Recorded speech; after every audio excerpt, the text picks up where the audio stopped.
With any exercise to get your right hand up to speed, I really love this very simple, super simple, most simple thing you could do, which is play slow and play each note 4 times. So if you're doing, I'll just demonstrate on a regular scale, and then you can decide if you want to bring this into whatever pattern you're working on. But if you just play like 16th notes,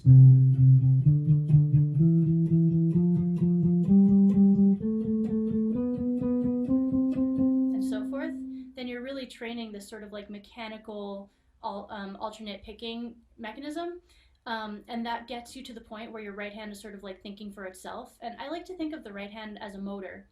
So if we want, if we want speed and fluidity, we want to have like finger independence, but also like right left independence and coordination. So the right hand needs to be in this. It's our rhythm hand, so it needs to be in this state of constantly just keeping the rhythm and beat by beat by beat by beat. And this is why I like to teach alternate picking, even though there are lots of different other styles of picking, and don't I don't use alternate picking if I go to just play or jam or something, but it's a great training tool because it gets you to start embodying the sort of motor quality of the right hand.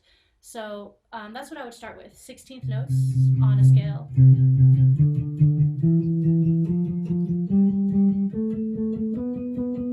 then you could do it on a major scale, you could do it on a pattern, you could do it on an arpeggio.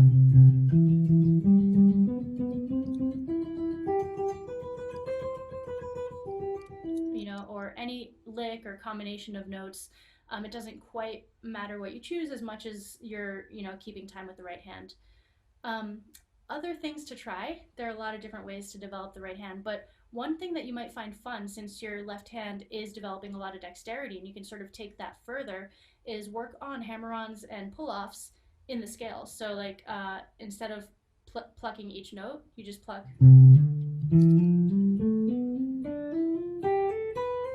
You just pluck the first note and then hammer on the rest of them.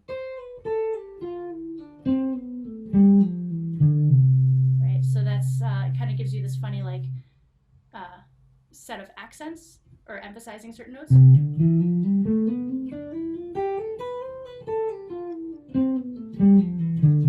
And that's a really fun thing to do because you're kind of learning how to keep rhythm with the left hand, and then you're also developing coordination with the right hand by having to kind of remember which note to pluck.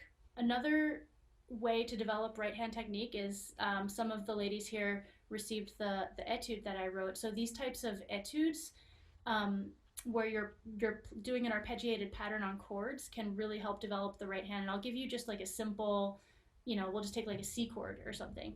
And you can kind of make these patterns up, but as long as you stay consistent.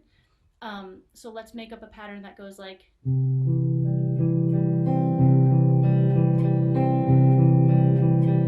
I'm going down, down, up, down, down, up.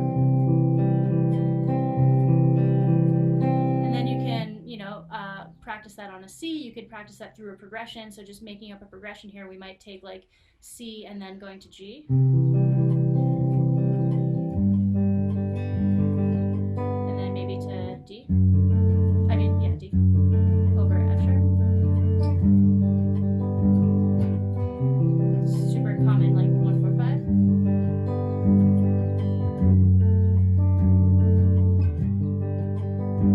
5. So that's like one example of a picking pattern that you could use to just develop more right hand coordination.